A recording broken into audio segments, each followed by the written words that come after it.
জয় মা, ওম নমঃ শিবায়। এইটা হইতেছে ইন্দ্রবজ্র গাছ।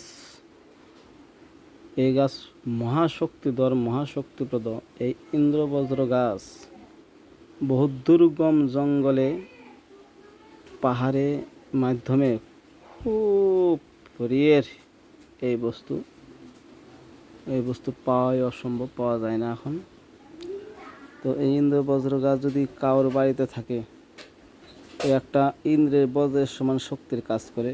বান, জাদু, তন্ত্র, মন্ত্র, কুমন্ত্র, যে কোনো বস্তু রিটার্ন করে দেয়। ইন্দ্রের বজ্রের কী শক্তি, সেই শক্তিটাই এই গাছের মধ্যে। এই দেখেন গাছটা কত সুন্দর গাছ। হ্যাঁ, এই গাছটা কিন্তু খুবই দুর্লভ, এই গাছ পাওয়া অসম্ভব। তো মহাদেবের আশীর্বাদে গাছটা মিলছে। ছোট একটা চারা নিয়ে আসছি ঘরে লাগানোর জন্য। বহুত দুর্গম পাহাড়ে এটা হয়, আর এমন জায়গায় হয় সে যেখান থেকে এই গাছ নেওয়া অসম্ভব, নেওয়া যায় না।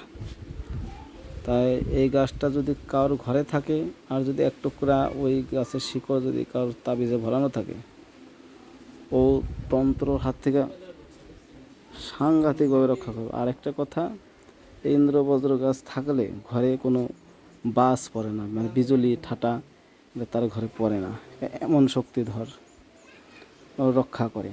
আর ঘরের সমস্ত পরিয়াল বাস্তুভিটা রক্ষা করে। এটা যদি মোটামুটি বছর 2 বছর ঘরে থাকে, তো বাস্তুর যত দোষ আছে সমস্ত দোষ কিন্তু একাই এই গাছে শেষ করে দেয়।